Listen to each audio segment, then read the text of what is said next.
자유롭게 할 것이다. 그들이 예수님께 말하였다. 주님의 말씀입니다. 참 예수님, 오늘은 사순절 5주간 수요일입니다. 여러분들이 들으신 이 요한복음 8장의 말씀, 우리 대단히 잘 알고 있는 진리가 너희를 자유롭게 할 것이다 라는 말씀 우리 많이 들었죠. 그렇죠? 이 진리란 무엇입니까? 진리가 뭐예요? 쉽게 생각하시면 돼요. 여러분들 복음서 안에서 진리라고 이야기하면 예수 그리스도를 지칭하는 겁니다. 예수 그리스도의 존재 자체, 예수 그리스도의 말씀, 예수 그리스도의 행적, 그것이 진리입니다. 신부님 왜 그렇습니까? 예수님께서는 하느님에게서 보고 들은 것, 하느님께서 알려주신 것만을 말씀하시기 때문에 그렇습니다. 다시 말해서 하느님이 진리라면 하느님을 보고 들은 대로 이야기하는 예수님의 말씀, 행적, 예수님의 존재 자체가 진리가 되는 것이지요. 그래서 예수님을 따라 사는 여러분들도 무엇을 따라 사는 사람들이다? 진리를 따라 사는 사람들이다. 그래서 여러분들은 자유로운 사람들이다. 이게 성립이 되는 겁니다. 이해가 되시죠? 참 쉽게 설명해 주잖아요. 그렇죠? 그런데 이러한 정확한 명칭과 달리 정말 내가 자유로운가는 다른 문제예요. 그래서 여러분들 오늘 복음을 들으면서 쭉 이제 8장의 복음이 내가 이어지는데 정확하게 나는 얼마만큼 자유로운 사람인가라는 것을 생각해 봐야 됩니다.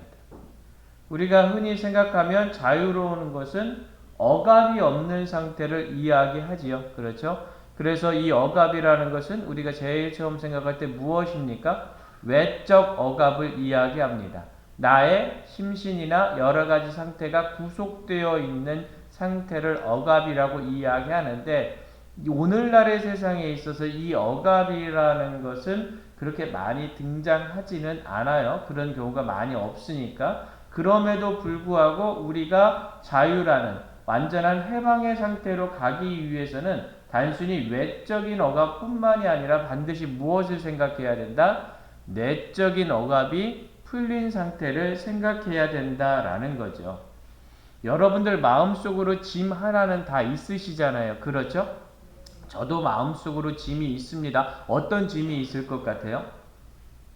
둔산동 성당 공동체를 정말 잘 이끌어야 된다라는 그런 내적인 압박이 분당 사제한테는 있을 거 아닙니까? 그렇죠?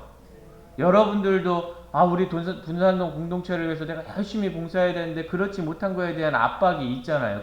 안 그렇습니까? 없구나. 없으면 안 되는데? 있어야죠. 내가 부모님을 모시고 있어. 거의 100세가 다 되셨어. 그래서 거동도 잘 못하셔. 내 마음 한켠에 어떻게 더 잘해드리고 싶은데 안타까운 마음도 있고 때로는 이상한 생각도 들기도 하고 그래서 때로는 고백성사 드리기도 하고 마음의 억압이 많이 존재하잖아요. 그런 것들이 분명히 다 갖고 계시잖아요. 그렇죠? 그런 모든 것을 이겨낼 수 있는 상태. 신부님 그게 어떻게 가능합니까? 라고 이야기하실 수 있을지 모르겠지만 그 모든 것을 예수 그리스도께 돌리는 상태가 될 때 우리는 완전히 그런 짐에서 자유롭게 돼요. 쉽게 이야기해서 핑계가 아니라 내가 정말 최선을 다해서 사목생활을 하고 사제로서 최선을 다해서 생활을 한 다음에 그 나머지 부분은 하느님의 성령께서 이루시리라, 예수님께서 이끄시리라 생각할 때 제 마음은 그냥 제 혼자 하겠다라는 생각을 갖고 있을 때보다 훨씬 자유로워지겠죠. 그렇죠? 그런 거와 똑같은 어떤 부분들이 있는 겁니다. 자, 그런데 여기까지는 그나마 좀 쉬워요. 그런데 모를 때 그게 되게 어려워요. 내가 억압받고 있는 상태라는 것조차 인지하지 못할 때 그게 되게 어려워요. 그게 누구냐? 이 바리사이파들이에요. 지금 역사적으로 봤을 때 제가 여러 번 설명드렸습니다만 외적으로 엄청나게 억압을 받았었던 상태였죠. 그러다 지금 잠시 풀린 상태예요. 그런데 자기네들은 억압받은 적이 없다. 이미 외적인 억압을 이야기하는 게 아니에요. 내적인 억압을 이야기하는데 중요한 건 그 내적인 억압이 가장 큰 사람들이 이 바리사이파였는데 그들은 자기가 억압당한다는 사실조차 모르는 겁니다.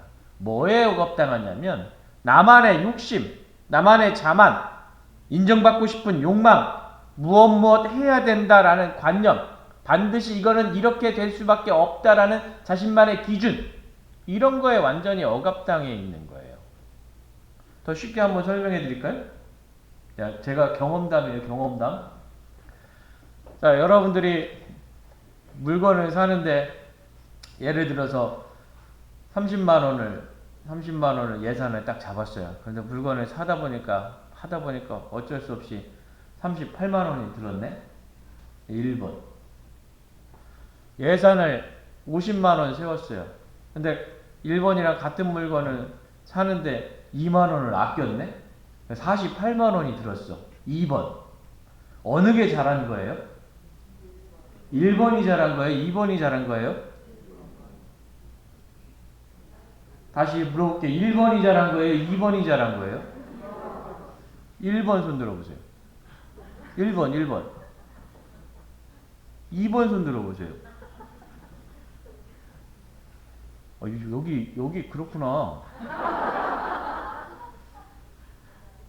아니 38만 원에 산 게 잘한, 같은 물건에 38만 원에 산 게 잘한 거지 48만 원에 산 게 잘한 거예요? 네? 아니요?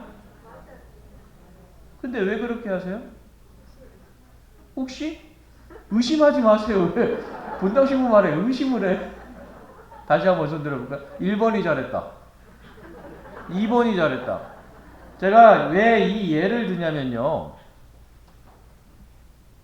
2번이 잘했다고 이야기하는 사람들이 많이 있어요, 은근.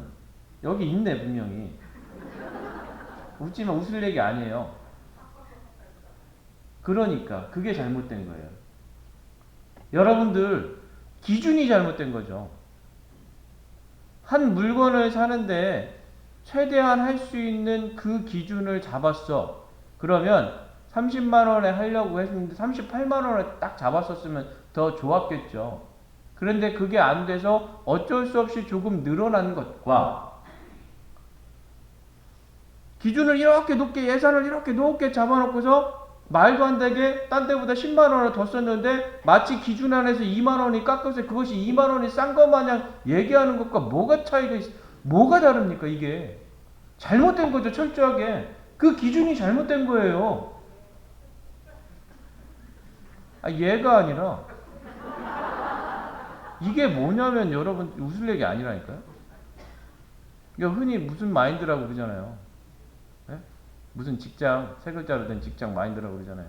이게 왜 그러냐면 내 돈 아니야. 내 거 아니니까 나는 그냥 싸게 샀다라는, 혹시라도 조금 아꼈다라는 이야기만 들으면 됐지. 그래서 기준 높게 잡아놓고서 그렇게 그냥 하면 돼. 그래서 훨씬 더 아낄 수 있음에도 불구하고 나는 처벌받지 않아. 혹시라도 낮게 잡았다가 혹시라도 조금이라도 더 들어가면 나한테 혹시나 문제가 생길까? 제가 이 경험을 했어요. 그랬더니 그 분이 그러시더라고요. 두 번째가 맞는 거래요. 왜? 그거는 8만 원을 더 쓴 거고 2번은 2만 원을 아낀 거래요. 이게 얼마만큼 위험한 건지 아십니까? 여러분들? 이게 우리가 살아오는 세상 안에서 내 기준이 그렇게 잘못 잡혔다라는 것을 모르는 상태가 되면 이런 결과가 등장을 해요. 이게 얼마나 우리 신앙 안에서 대단히 위험한 거예요. 세상 안에서도 위험하지만 대단히 위험한 부분이다라는 겁니다. 내적 억압, 외적 억압 없는 상태가 분명히 진정한 자유인데 나도 모르는 내적 억압, 나도 모르는 잘못된 기준으로 말미암은 내 스스로 알지도 못하는 그 억압이 존재하면서 없다라고 판단하는 것. 이것 자체가 이미 나는 자유롭지 못한 상태라는 겁니다.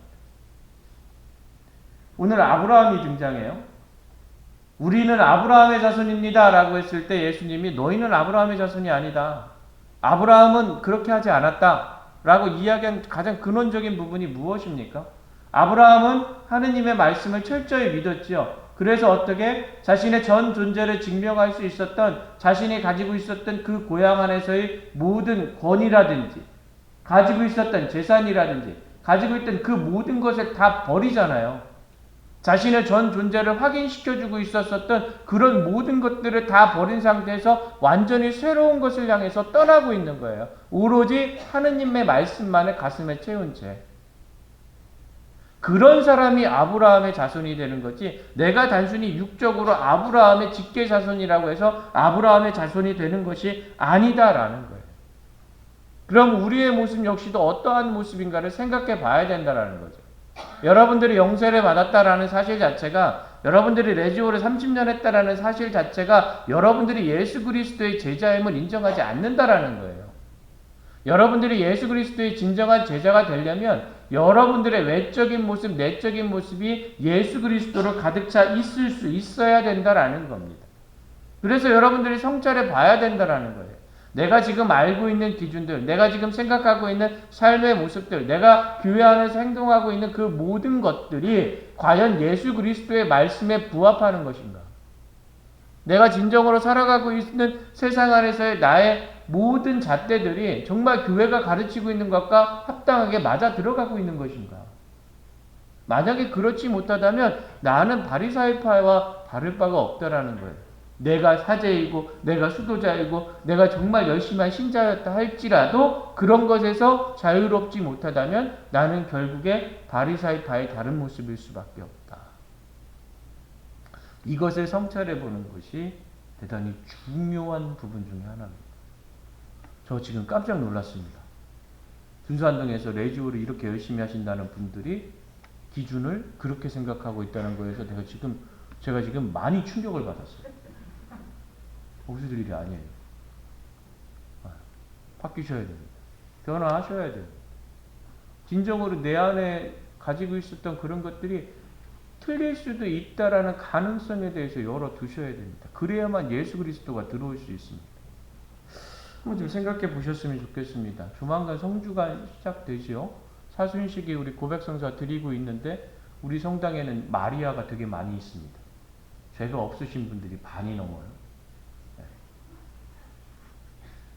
아무런 성찰도 되어 있지 않은 사순식이 의미 없는 사순식이지. 한번 이렇게 사순 제 5주간 수요일날 생각해 보셨으면 좋겠습니다. 내 말과 행동과 기준과 그 생각 모두가 예수 그리스도를 따라가려고 노력하고 있는, 아니면 아직도 따라가는 척만 하고 있는, 한번 좀 성찰해 보시는 그런 시간들 되시길 부탁드립니다. 잠시 묵상하도록 하겠습니다.